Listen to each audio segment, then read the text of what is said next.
Welcome to the Beau Show, the home of faith, family, and freedom, and a source you can trust for insightful analysis on current events. Those who don't follow sports or golf might find sports stories uneventful, but the LIV Golf Team Championships are so much bigger than a mere golf tournament that I wanted to follow up on a previous show I did when LIV was gearing up for its inaugural season. LIV Golf is a new competitor to the PGA Tour and as such has been a real disruptor in sports.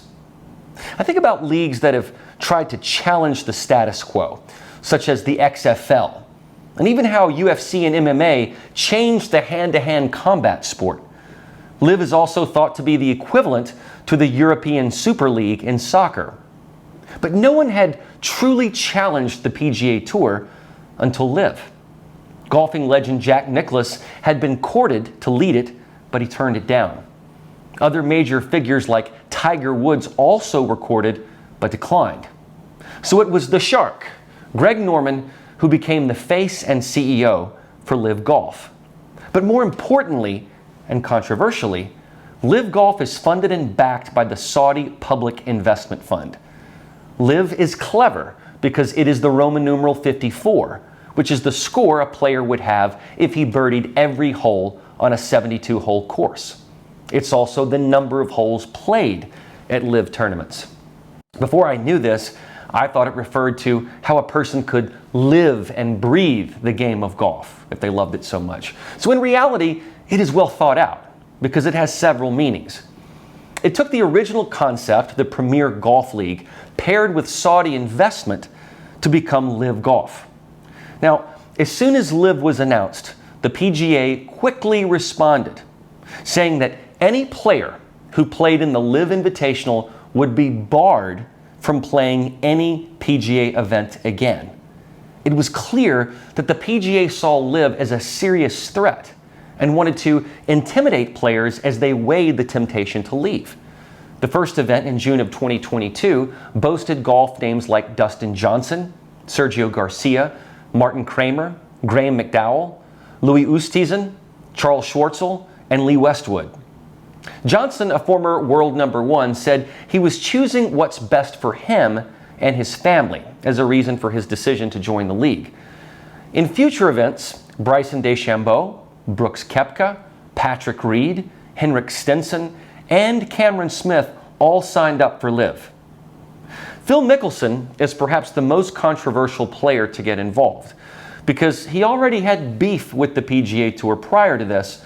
So in talking about LIV, he said that the Saudis were scary mother effers to be involved with and had bad human rights records. He later walked that back and apologized, but had somewhat of a nebulous explanation.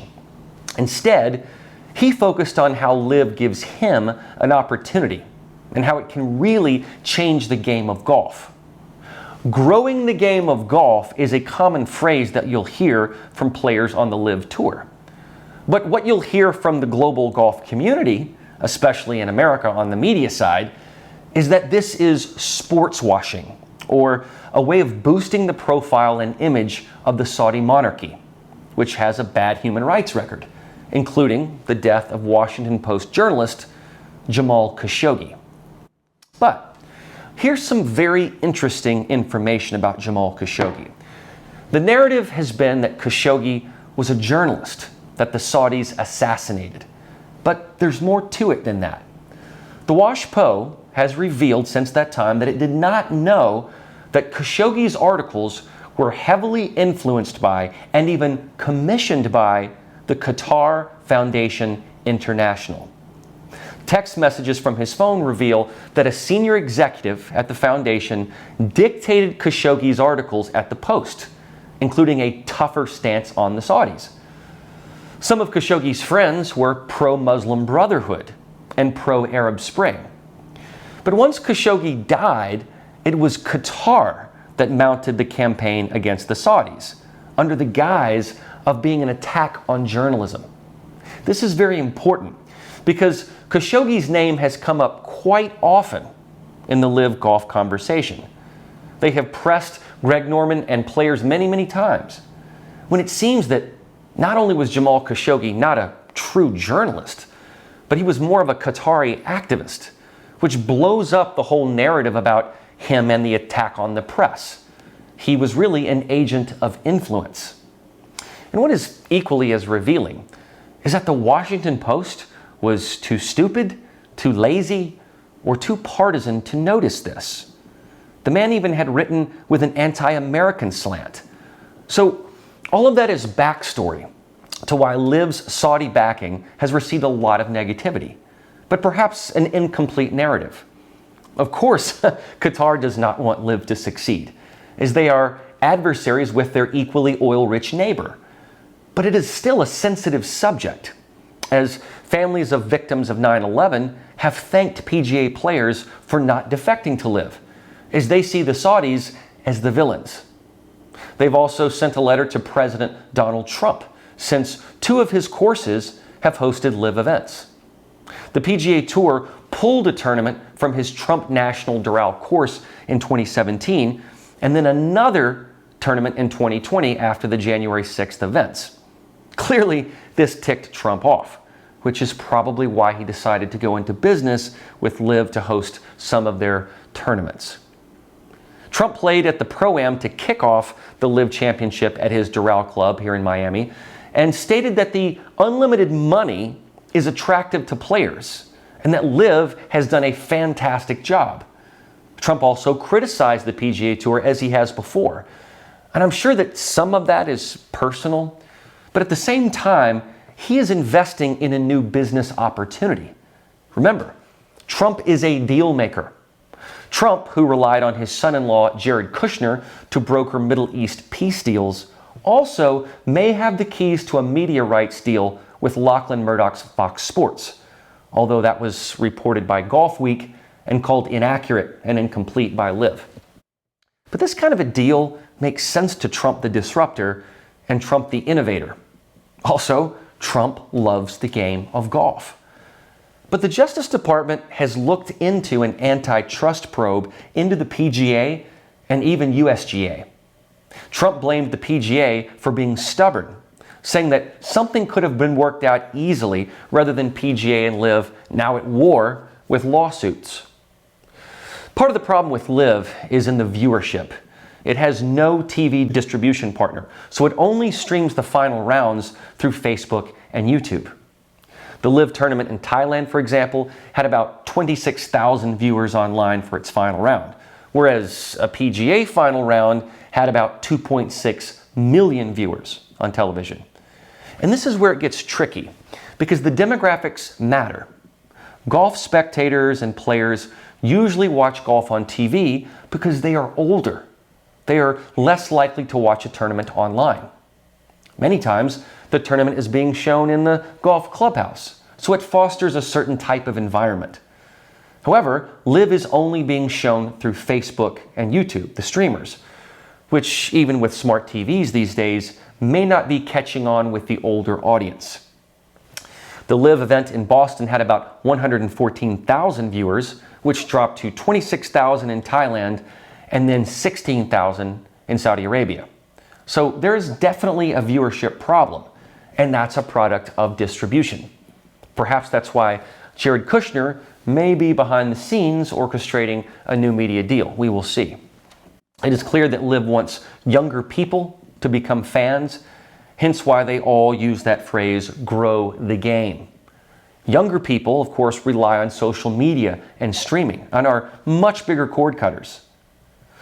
The LIV Championship in Miami was the biggest purse golf has ever seen. So money talks, but not everyone is listening, perhaps.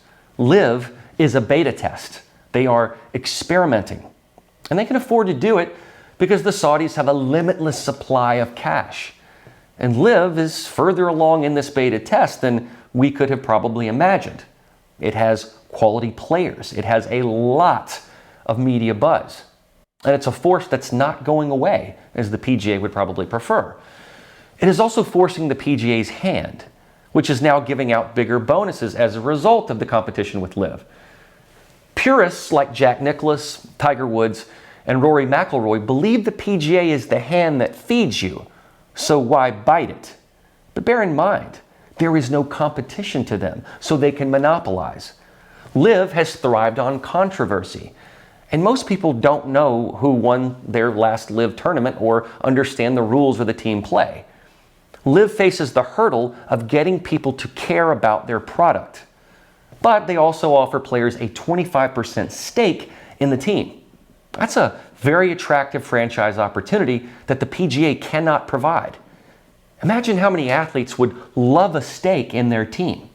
So LIV is once again disrupting all of the standards and practices.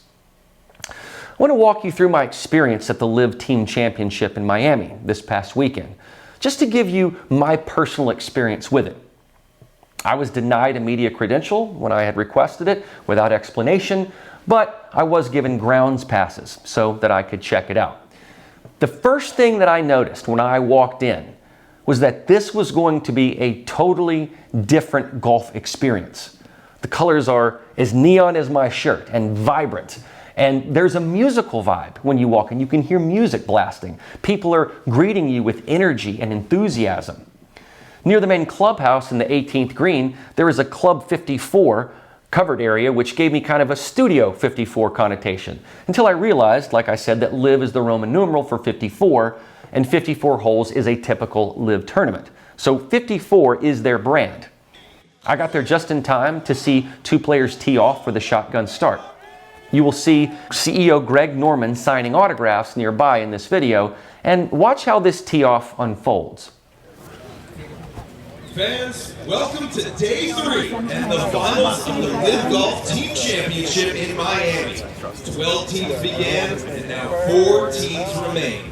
We have an exciting day of golf ahead to cap off the inaugural season of LIV Golf. First on the team, please welcome from Smash GC, Peter Uli.